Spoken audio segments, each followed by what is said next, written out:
Ciao a tutti, oggi si cambia, siamo al supermercato. Sto scegliendo il burro chiarificato, ma costa una fortuna. E allora sapete che c'è? Ce lo facciamo in casa. Oggi vi mostro come separare i grassi puri dalle proteine del latte e non buttate via nulla. Quel residuo biancastro che rimane sul fondo è un concentrato di sapore. È perfetto per insaporire i risotti o dare una marcia in più ai vostri dolci. Pronti? Allacciamo i grembiuli e cominciamo. Per fare il burro chiarificato, come vi dicevo, l'unico ingrediente che ci occorre è il burro praticamente e un tegame d'acciaio dal fondo molto spesso per evitare che si bruci appunto il burro stesso. Allora, essendo 4 panetti, li metto già in verticale per evitare di romperli e tagliarli troppo, così.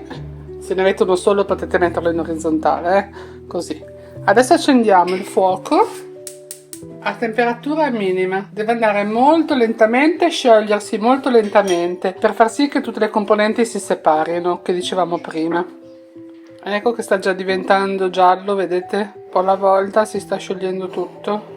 Ci va della calma. Allora adesso vi avvicino un attimino, vedete che si è sciolto praticamente tutti i panetti, si sta intorbidendo, il giallo è diventato giallo torbido e sta facendo le prime bollicine che sono praticamente l'aria che esce. Adesso aspettiamo che si formi del tutto la schiumetta e poi andiamo avanti con la seconda fase della sobbollitura. Deve sobbollire piano piano sempre, la fiamma va sempre cercata di essere mantenuta al minimo. Vedete che si vedono le prime bollicine d'aria che escono. Quando si formerà tutta la schiumetta cominciamo a toglierla. Ecco, sta sobbollendo bene e è aumentata la schiuma. Adesso quando ce ne ha un po' di più la togliamo. Allora, visto che il bollo comunque comincia a sentirsi, accendiamo la fiamma ancora più bassa, oppure lo potete mettere con uno spargifiamma come preferite, e lo mettiamo sulla fiamma più bassa, così evitiamo che bolla troppo forte.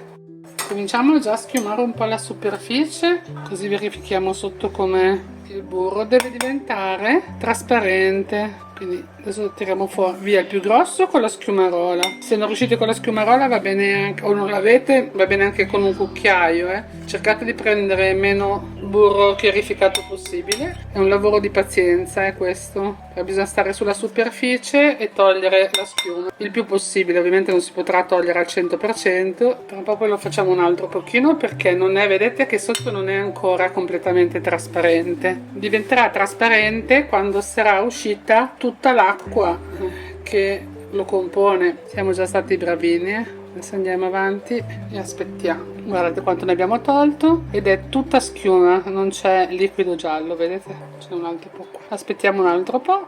Adesso continuiamo a togliere la schiumetta. Come vedete continuano le bollicine forti, abbastanza altine nonostante la fiamma sia molto bassa. Vuol dire che questa è ancora l'aria che aiuta a venire in superficie le proteine, che così formerà ancora della schiumetta, quindi non è ancora finito. Io ho puntato 30 minuti per sicurezza, ma ci vanno sempre 30-40 minuti. Considerate che sono 2 kg, quindi ci va un po' di più che una quantità più piccola di burro. La variabile principale che aiuta è ovviamente la fiamma. Se la fiamma è troppo forte rischi che i residui che vanno sul fondo brucino, dando quindi un sapore amaro. Quindi è meglio aspettare un po' e tenere il fuoco più basso. Qui avete sia segnali visivi che quelli uditivi che aiutano, quelli sonori che aiutano un pochino a riconoscerlo. Adesso le bollicine sono abbastanza continue, diventeranno più piccole rade e faranno sempre meno schiuma, e sul fondo si vedranno un po' i residui lattici che restano fermi. Poi la parte centrale diventa più trasparente,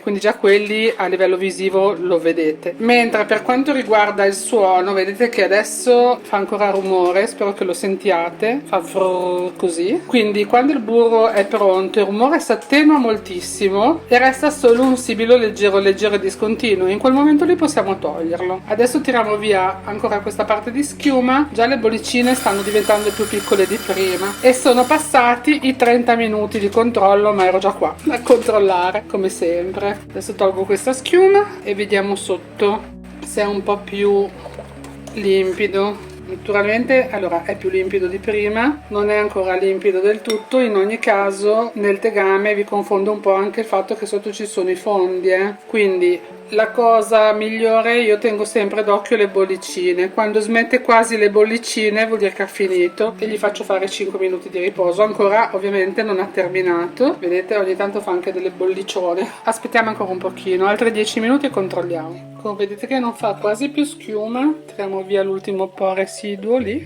ma ce n'è veramente pochissima adesso. Ora verifichiamo anche la trasparenza. Vedete che anche le bollicine si sono molto ridotte, quasi silenziose. Adesso spegniamo il fuoco, direi che ci siamo. Per controllare se è abbastanza trasparente, perché essendoci un po' le bolle in corsa ancora, controlliamo così. Vedete com'è trasparente? Si vede nel mestolo com'è più trasparente. Adesso lo facciamo riposare 5 minuti in maniera che si finiscano di depositare sul fondo le proteine in eccesso eccetera, e poi lo filtriamo. 5 minuti sono passati, quindi verifichiamo bene. Direi che siamo belli liquidi e che si è depositato, non so se si riesce a vedere, sul fondo ci sono dei residui che non si muovono anche muovendo un po' il tegame. Possiamo cominciare a filtrare tutto. Ho messo sulla caraffa un colino e la garza e cominciamo a chiarificare appunto il burro, a metterlo nella caraffa. Piano piano, mi raccomando con calma. Come vi avevo promesso all'inizio, mentre sto finendo di chiarificare il burro, volevo darvi 3 idee per utilizzare non solo il burro chiarificato ma anche la schiuma che si è formata, che ho ottenuto, questa qua, e anche il residuo che si è depositato sul fondo. La schiuma è composta principalmente da proteine e quindi perché non utilizzarle? Cioè non sono velenose e quindi si possono usare. E il fondo è composto da proteine e da zuccheri, quindi si può utilizzare anche per fare un dolce, per creare qualcosa del genere. Io ho pensato a 3 ricette, se vi fa piacere, da condividere con voi per ciascuna degli 3 elementi che stiamo separando. Quindi per il burro chiarificato vorrei fare una ricetta della tradizione toscana, ossia la bistecca rivisitata fritta, la bistecca proprio toscana con l'osso, e utilizziamo il burro chiarificato per mi raggiunge delle temperature altissime senza bruciare. E il burro quando è chiarificato arriva a 252 gradi anche, che non è necessario per la bistecca così alto, e evitiamo, cioè non degenera fino a quella temperatura, per cui è l'ideale, anche meglio dell'olio. Poi vorrei fare con il residuo che rimane sul fondo dei biscotti rustici, perché il fondo, essendo appunto zuccheri e proteine, ha un gusto lattoso caramellato e quindi per le preparazioni dolci secondo il mio punto di vista è l'ideale. Infine con la schiuma vi vorrei far vedere come creo delle volte dei panini, assomigliano molto come sapore al pane naan. Li potete preparare, mettere in congelatore e tirare fuori al bisogno. Quindi sono 3 preparazioni assolutamente necessarie se vogliamo non avere scarto. In questo caso diventa proprio 0 scarto, utilizzeremo tutto, non buttiamo via niente, e in più facciamo delle preparazioni che tipo anche i bimbi vanno a scuola, vi serve un panino per la merenda di mezza giornata, lo preparate, lo mettete in congelatore e lo tirate fuori la sera prima per il giorno dopo, e voi avete un panino fatto in casa al gusto vagamente di pane al latte, naturalmente, perché sono le proteine del latte, ma assolutamente sano. Quindi prima di fare le 3 ricette mi scrivete nei commenti se le volete. Mi farebbe molto piacere sapere se vi interessa o se avete delle altre idee per utilizzare sia il burro chiarificato che soprattutto la schiuma e il residuo sul fondo. Adesso, come vedete, ne metto un bel po' in questa caraffa perché vi voglio fare la bistecca.